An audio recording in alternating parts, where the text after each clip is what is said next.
오늘은 10계명의 제8계명을 함께 만나보려 합니다. 본문 15절 말씀을 보면 도둑질 하지 말라, 도둑질을 하지 말라고 하는 강력한 명령이고 또 하나님의 말씀이고 선포입니다. 여러분, 10계명에서 말씀하고 있는 도둑질이라고 하는 이 개념은 상당히 광범위하고 그리고 포괄적인 의미로 사용하고 있습니다. 왜냐하면 10계명은 기초법이기 때문입니다. 10계명의 제8계명은 간단하고도 간결한 이 제8계명 하나를 가지고 사람들 사이에 발생하는 모든 재산과 재물에 관한 모든 원칙들을 제8계명 하나에 다 묶어야만 했기 때문입니다. 10계명은 제8계명에서 달랑 도둑질 하지 말라고 하는 계명만 있습니다. 이 8계명 하나만을 가지고 사람들 사이에 발생하는 모든 재산과 물질에 대한 일들을 다 포함을 해야 합니다. 그렇게 10계명에서 말씀하고 있는 도둑질에 대한 개념은 좁은 의미가 아니라 넓은 의미로 해석을 하고 또 넓은 의미로 적용을 해야 합니다. 요즘 같으면 도둑질이라고 하는 개념이 이제 구체적으로 세분화가 되어서 폭력을 사용하지 않고 남의 것을 도둑질하면 그것을 절도라 그렇게 말하고, 또 폭력을 사용해서 남의 것을 강제로 빼앗으면 그것을 강도라 그러고, 또 사람을 속여서 재물을 얻으면 그것을 사기라 그렇게 구분을 하고 있습니다. 그러나 10계명에서는 이런 모든 행위들을 다 하나로 묶어서 하나의 계명으로 주는 것이기 때문에 당연히 제8계명은 광범위하고 그리고 포괄적으로 해석을 하고 또 그렇게 적용을 해야 합니다. 자, 그럼 10계명에서 말씀하고 있는 도둑질이라고 하는 개념을 지금 우리가 살고 있는 현대적인 상황에서 적용을 해봅시다. 첫째, 남의 재산이나 남의 재물을 부정한 방법으로 탈취하는 행위, 즉 강제로 빼앗는 행위, 이것은 도둑질입니다. 예를 들어서 절도와 강도, 그리고 횡령과 배임, 그리고 장물죄 등이 다 도둑질에 해당합니다. 둘째는 남의 재산이나 재물을 부정한 방법으로 편취, 사람을 속여서 재물을 얻는 것입니다. 이런 행위들도 다 도둑질에 해당합니다. 예를 들면 사기나 공갈, 이게 다 도둑질입니다. 셋째는 남의 재산이나 재물을 파괴하는 행위, 망가뜨리는 것, 이것도 도둑질입니다. 예를 들면 손괴죄에 해당합니다. 남의 것을 파괴하거나 망가뜨리는 행위도 도둑질에 해당합니다. 요즘은 지적재산권이 인정이 되기 때문에 저작권을 침해하거나 다른 사람이 연구한 논문이나 예술 그리고 남의 상표를 도용하는 이 모든 일들도 다 도둑질에 해당합니다. 이뿐만이 아니에요. 10계명에서 말씀하고 있는 도둑질이라고 하는 것은 남에게 돌아가야 할 소중한 재물이나 재산을 부정한 방법으로 자기 것으로 만드는 것도 도둑질에 해당합니다. 예를 들어서 청탁이나 뇌물수수가 여기에 해당합니다. 여러분, 청탁이나 뇌물수수는요, 공정한 경쟁을 통해서 얻어야 하는 일자리를 돈을 받고 어느 특정한 사람에게 주는 행위입니다. 일자리를 도둑질하는 행위입니다. 당연히 도둑질에 해당합니다. 그 다음에 또 노동의 대가 없이 재물을 취득하는 행위도 도둑질에 해당합니다. 자격증을 빌려주고 돈을 받는 행위, 또 이름만 올려놓고 월급을 받는 행위, 출근도 하지 않고 월급을 받는 행위, 이런 모든 것들도 다 광범위하게 도둑질에 해당됩니다. 기독교 문화가 일찍 자리를 잡은 서구 사회에서는 무노동, 무임금의 원칙이 일찍부터 털을 잡아왔습니다. 노동이 없는 곳에는 임금도 지불할 수 없다고 하는 원칙입니다. 우리가 알다시피 신약성경은요, 데살로니가전서 3장 10절의 말씀에서 누구든지 일하기 싫어하거든, 누구든지 일하기 싫어하거든 먹지도 말게 하라, 그렇게 선포하고 있습니다. 성경은 철저하게 노동을 통해서만 재물과 물질을 얻도록 말씀하고 있는 것입니다. 도둑질의 대상은 꼭 물질이나 돈만이 아닙니다. 사람을 도둑질하는 경우도 있습니다. 옛날에는 전쟁을 통해서 전쟁의 포로들을 도둑질하고 또 전쟁을 통해서 부녀자들을 납치하는 도둑질이 있었습니다. 사람을 도둑질하는 아주 악질적인 범죄입니다. 인신만해도 사람을 상대로 한 아주 악질적인 도둑질입니다. 이뿐만이 아닙니다. 전쟁을 통해서 남의 나라의 땅을 뺏고 남의 나라의 재산을 약탈하는 행위도 아주 악질적인 도둑질에 해당합니다. 도둑질에는 고의적인 도둑질이 있고 고의성은 없지만 실수나 부주의로 인해서 남의 재산에 흠집을 내는 경우도 있습니다. 이런 고의성이 없는 행위도 원칙적으로는 도둑질에 해당합니다. 다만 고의성이 없기 때문에 정상 참작은 됩니다. 두 번째로 우리가 살펴봐야 할 내용은 하나님께서 우리에게 도둑질을 하지 말라고 하는 제8계명을 주신 취지를 우리가 알아야 합니다. 여러분, 하나님께서 우리에게요 제8계명을 주신 취지는 크게 두 가지입니다. 아주 중요한 내용입니다. 첫째는 하나님께서 사람에게 주신 사유재산에 대한 정당한 권리를, 사유재산에 대한 정당한 권리를 하나님께서 인정해 주시고 또 하나님께서 지켜주시겠다고 하는 선언입니다. 그리고 둘째는 하나님께서 인간에게 주신 노동에 대한 축복을 하나님께서 두텁게, 아주 두텁게 보장해 주시겠다고 하는 선포요 선언입니다. 여러분, 하나님은요 사람에게 사유재산을 허락해 주시고 그리고 사유재산을 인정해 주십니다.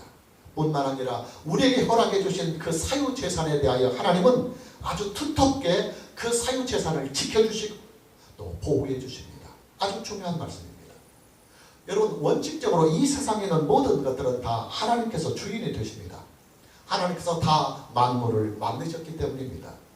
모든 만물을 다 하나님께서 만드셨고 또 하나님께서 보존해 주시고 또 지켜주시고 그리고 발전하십니다. 하나님은 하나님의 소유된 세계를 방치하지 아니하시고 주인의 자격과 주인의 권한을 가지시고 든든히 지켜주시고 가꾸어 주시는 분이십니다. 하나님은 지금도 모든 만물의 주인으로서 여전히 그 권리와 그 권한을 행사하고 계십니다. 여러분, 하나님께서 이 세상을 심판하시는 그 심판의 권한과 그 심판의 자격은요 어디에서 나온 줄 아십니까? 하나님께서 이 세상을 만드신 주인이기 때문입니다.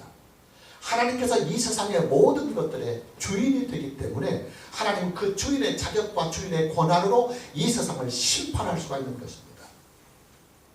만일에 하나님께서 인간의 주인이 아니고 만물의 주인이 아니심에도 불구하고 사람을 멸하시고 이 세상을 심판하신다고 하면은요 하나님은 하나님 스스로가 제8계명을 범하는 일이 됩니다.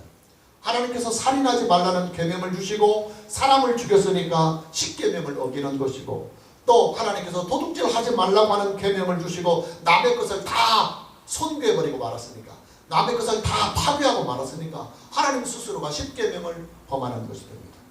그러나 하나님께서 인간의 주인이시며 만물의 주인이 되시기 때문에 하나님은 주인의 자격과 주인의 권한으로 자기 것을 없앨 수도 있고 그리고 자기 것을 소멸할 수도 있는 것입니다.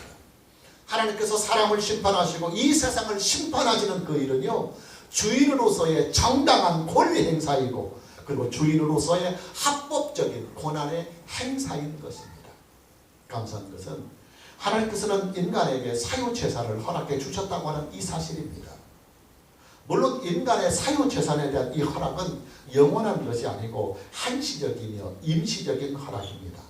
예수님께서 이 세상을 심판하시기 그 이전까지만 주신 한시적이며 그리고 제한적인 허락입니다. 여러분, 하나님께서 인간에게 사유재산을 허락해 주셨다고 하는 이 사실은요 하나님의 파격적인 은혜입니다. 비록 예수님께서 이 세상을 심판하기 이전까지 주신 임시적이며 한시적인 허락의 내용이지만 인간이 이 세상을 살면서 자기 땅을 소유하고 자기 집을 소유하고 자기의 재산을 가질 수 있다고 하는 이 사실은요 하나님께서 인간에게 주신 아주 놀라운 은혜요 놀라운 축복입니다. 국가나 기업도 마찬가지입니다. 원칙적으로 하면 세계는 다 하나님의 것입니다. 감사하게도 하나님은 나라가 세워지고 기업들이 세워지는 것을 허락해 주셨습니다. 그리고 인정해 주셨습니다. 여러분, 나라가 세워지려면요 나라를 세울 땅이 있어야 하고 백성이 있어야 합니다. 그리고 기업이 세워지려면 기업을 세울 땅이 있어야 하고 그 기업에서 일을 해야 하는 사람이 필요합니다. 하나님은 그 땅과 그 인간을, 그 사람을, 그 모든 인력을 사유할 수 있는 권한을 사람에게 주셨습니다. 그래서 국가가 사유하면 국가의 땅이 되고 기업이 소유하면 기업의 땅이 되고 개인이 땅을 소유하면 개인의 땅이 되는 것입니다. 중요한 것은 하나님께서 허락해 주신 그 사유재산의 축복이 어떻게 이 땅에 이루어지느냐, 이 세상에 이루어지느냐 하는 사실입니다. 이를 통해서, 정당한 노동을 통해서 하나님께서 우리에게 주신 사유재산의 축복이 이 땅에 실현이 되고 그리고 이 땅에 이루어집니다. 합법적인 일을 통해서 이루어집니다. 여러분, 사람의 일이라고 하는 것은, 사람의 노동이라고 하는 것은요, 하나님께서 인간에게 주신 아주 신성한 기본권이며 동시에 하나님께서 사람에게 주신 신성한 축복권입니다. 노동이 왜 축복권이냐? 하나님은 인간이 노동을 통해서 사유재산을 얻도록 하나님은 허락해 주셨습니다. 하나님은 인간이 노동을 통해서 물질의 축복을 자기 것으로 만들 수 있는 권한을, 그리고 자격을 노동을 통해서, 일을 통해서 하나님은 우리에게 주셨습니다. 아주 중요한 말씀입니다. 여러분, 하나님께서 성도들에게 주시는 물질의 축복은요, 일을 통해서 물질의 축복을 주십니다. 우리가 하나님께 물질을 달라고 기도하면 하늘에서 금이 쏟아지고 하늘에서 돈다발이 쏟아지는 거 결단코 아닙니다. 우리가 하나님께 물질을 위하여 기도하면 하나님께서는 우리로 하여금 그 물질을 얻을 수 있는 일을 주십니다. 그리고 그 일을 열심히, 그리고 성실히, 그리고 믿음으로 일을 하게 될 때 하나님은 그 일자리를 통하여 우리가 하나님께 구한 물질의 축복을 우리에게 누리게 하십니다. 하나님께서 우리에게 주신 제8계명의 취지는 사유재산에 대한 축복과 그리고 노동, 즉 일에 대한 축복을 우리에게 널리 알려주시는데 제8계명을 주신 취지가 있는 것입니다. 자, 그렇게 열심히 성실히 그리고 믿음으로 일한 것에 대하여 하나님께서 내게 복을 주시면 그 물질의 축복은 나의 사유재산이 됩니다. 하나님께서 내게 주신 삶의 기업이 됩니다. 인생의 기업이 됩니다. 그리고 일단 이를 통해서 합법적으로 내 기업이 된 나의 모든 재산은 하나님께서 그 모든 재산을 인정해 주십니다. 그리고 하나님께서 그 모든 사유재산을 강력하게 지켜주십니다. 그래서 이 땅에 국가의 재산이 존재하고 기업이나 회사의 재산이 존재하고 그리고 개인들의 재산이 존재하고 있는 것입니다.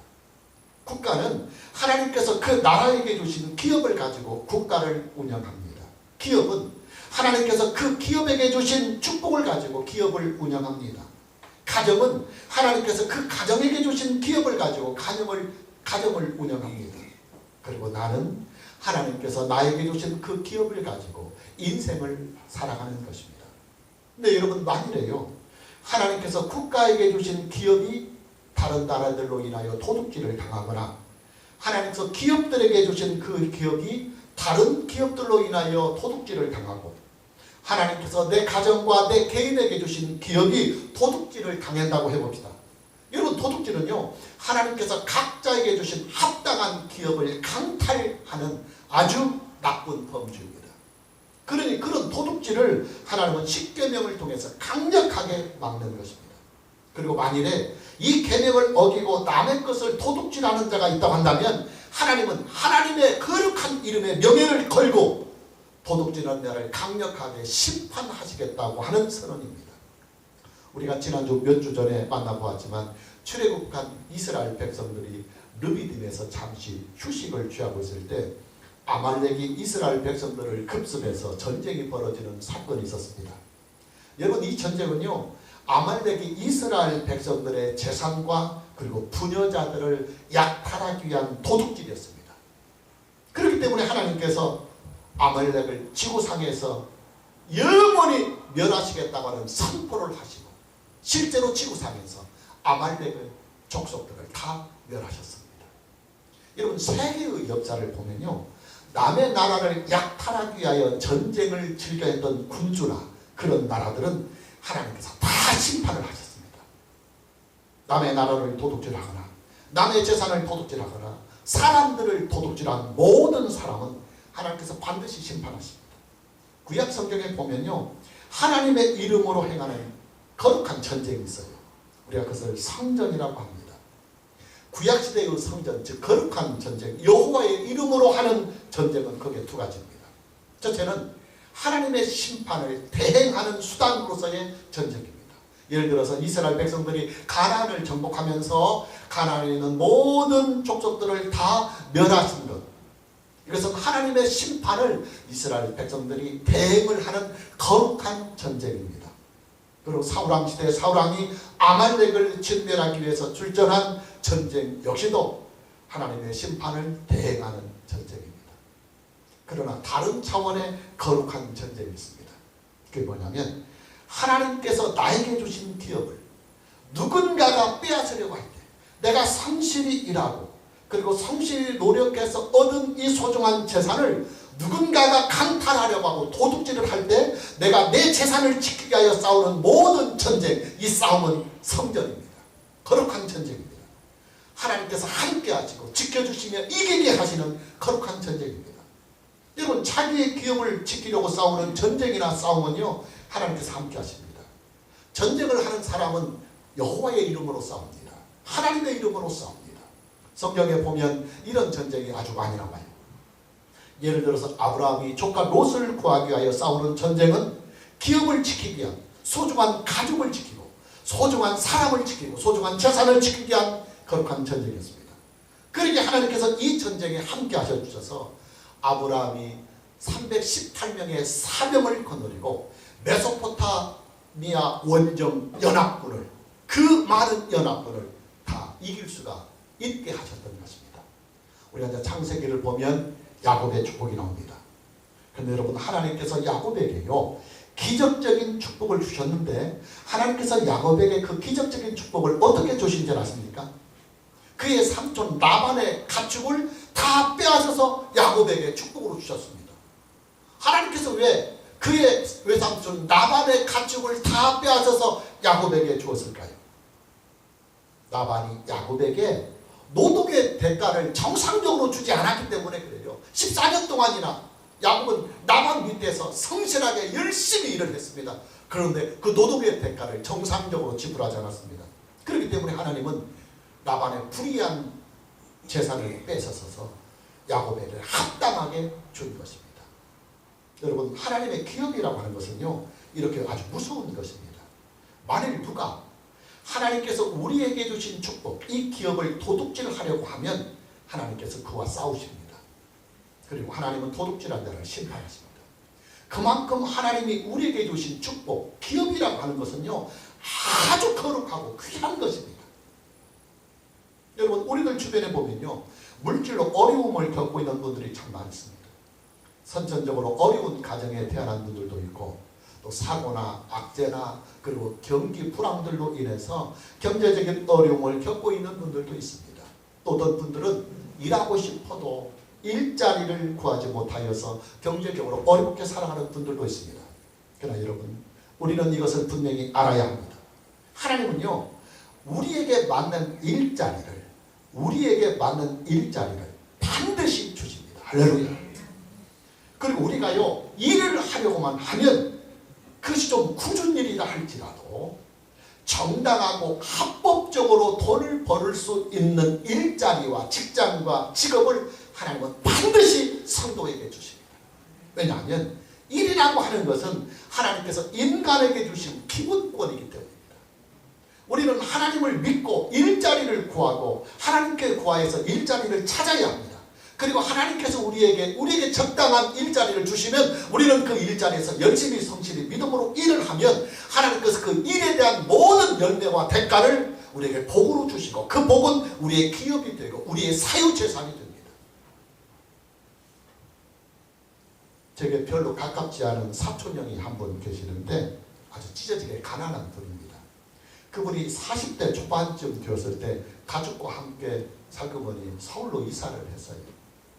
20년도 훨씬 넘은 후에 어느 명절날 그분이 찾아왔습니다. 그분이 했던 말이 지금도 기억이 남아있어요. 야, 서울에 가니까 일할 것이 천지에 널려있더라. 서울이라고 하는 것은야, 나만 부지런하면 충분히 먹고는 살겠더라. 아주 지독히 일을 했다고 그래요.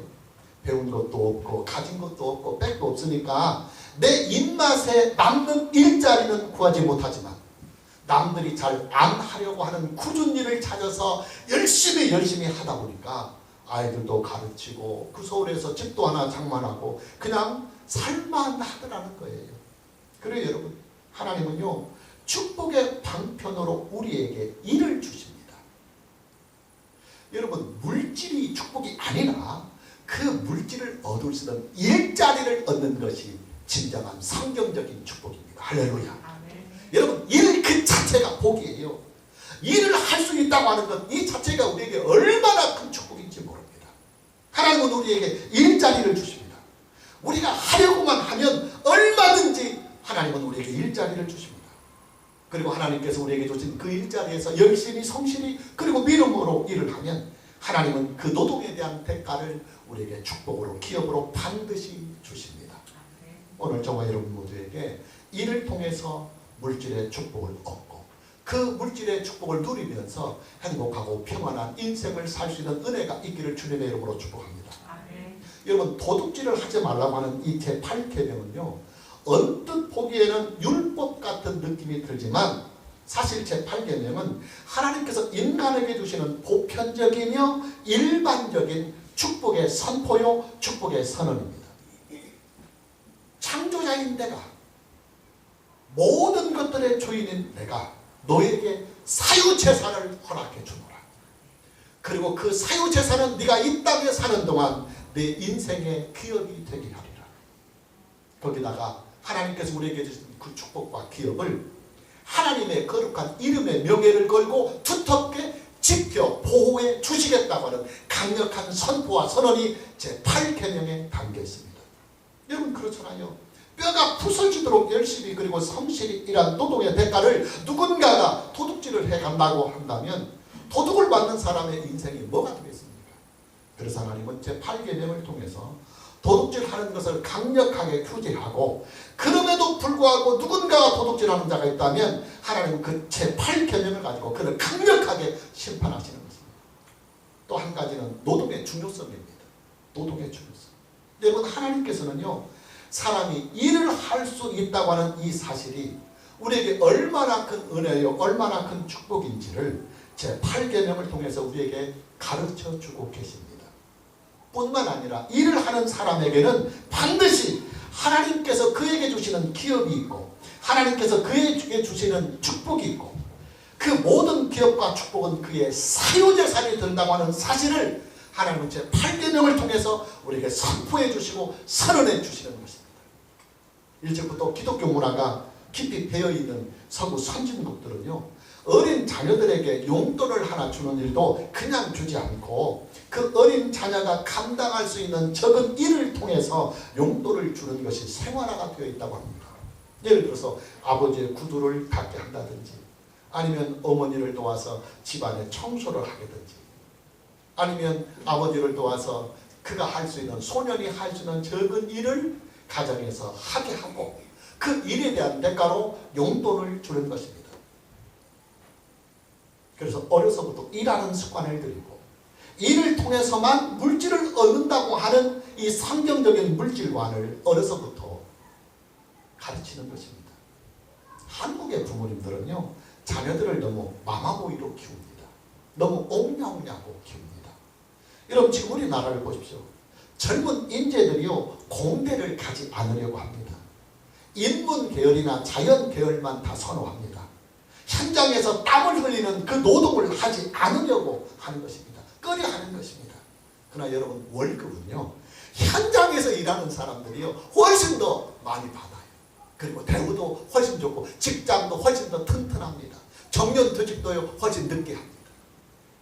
저와 가장 가까운 친구는요 중학교를 졸업하자마자 바로 취업을 했습니다. 공장에 취직해서 선반기술을 배웠습니다. 그리고 그 선반기술로 해군에 지원해서 하사관으로 들어갔습니다. 그리고 군 생활을 하면서 고졸하며 검정고시도 땄습니다. 군대를 제대한 후에는 군대에서의 그 선반 기술이 그대로 인정을 받아서 굵직한 대기업에 취직을 했습니다. 그 친구의 연봉이요 웬만한 공무원 연봉의 2배가 훨씬 넘어요. 그 친구는 그 선반 기술 하나 가지고 두 아들들 대학까지 잘 가르치고 아파트도 장만하고 노후 자금도 충분히 준비하고 그리고 교회에서 중직도 맡아서 교회도 아주 잘 섬기고 주변에 어려운 사람들도 잘 도와가며 성실히 편안히 잘 삽니다. 며칠 전에도 기도했는데 전화하면서 좋은 소식이 들리기에 제가 그 친구에게 그런 말을 했어요. 친구의 인생은 참 하나님께서 순탄하게 인도하는구나. 그 우리 큰형님이 전문적으로 나에게 하는 말이야. 우리 큰형님이 내게 전화만 하면 야 너는 뭐 이렇게 잘 뜨냐, 너는 이렇게 뭐가 이렇게 잘 뜨냐. 그게 그 큰형님이 그 친구에게 하는 말이랍니다. 마무리합니다. 여러분, 사유재산이란 정당한 노동을 통해서 얻은 하나님의 기업입니다. 재산과 물질은 노동에 대한 열매요, 그리고 노동에 대한 축복입니다. 그렇게 얻은 물질과 축복은 한 사람의 인생과 그리고 더 나아가서는 한 가정의 희망이 됩니다. 그렇잖아요. 우리가 열심히 성실히 번 돈, 그리고 그것이 하나님께서 나에게 기업으로 주시고 축복이 되어서 사유재산이 되어서 조그마한 땅이라도 장만하고 내 집이라도 장만하고 통장이라도 장만하고 적금이라도 들고 그래서 차곡차곡 쓰여져가는 나의 재산은 나와 내 가정에 그리고 우리의 후손들까지라도 희망이 되는 거예요. 근데 그 모든 것들을 도둑질을 한다고 하는 것은 사람의 희망을 죽이는 것이고 사람의 인생을 죽이는 것이고 그리고 사람의 미래를 죽이는 것입니다. 도둑질을 당한 사람의 그 고통과 후유증은요, 본인 한 사람에게만 돌아오는 것이 아니라 가족 전체에게도 그 영향이 미칩니다. 도둑질은 한 가정을 죽이는 행위입니다. 도둑질은 반드시 하나님의 심판을 받습니다. 물론 진실한 마음으로 회개를 하면 용서를 받을 수는 있을 것입니다. 그러나 도둑질에 대한 진정한 회개는 도둑질을 당한 사람에게 충분한 보상을 해줘야 합니다. 그래서 구약 성경은 철저하게 물질을 도둑질한 사람은 반드시 물질로 배상을 하고 물질로 보상을 하도록 명령하고 있습니다. 여러분, 그렇잖아요. 나의 탐욕과 나의 욕심이 한 사람의 인생과 한 가정의 모든 인생을 송두리째 무너뜨렸다고 한다면 그냥 하나님께 회개 한번 한다고 해서 이것이 다 상받는 것이 아니라 그 말이요.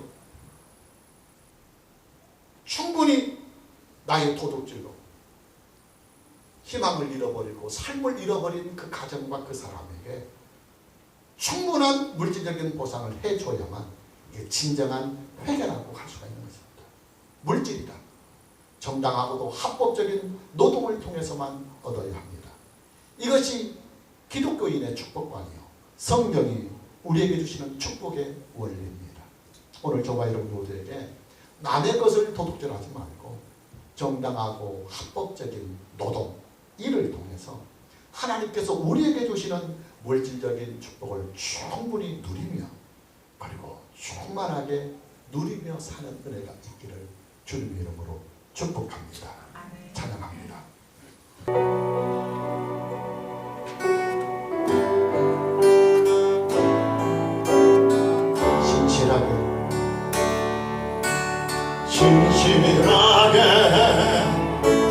진실하게 거룩하게 살게 하소서. 진실하게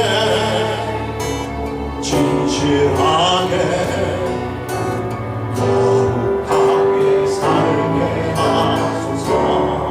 하나님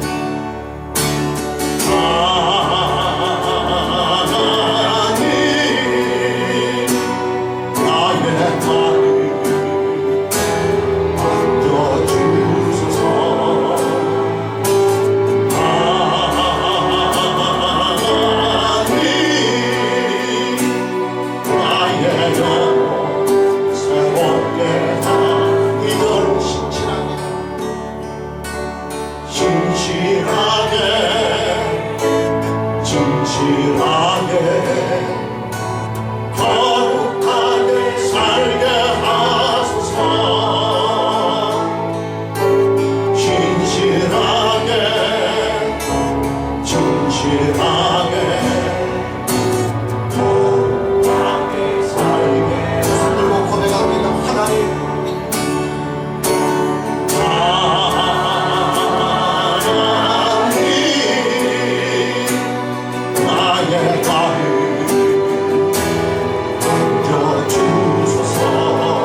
지라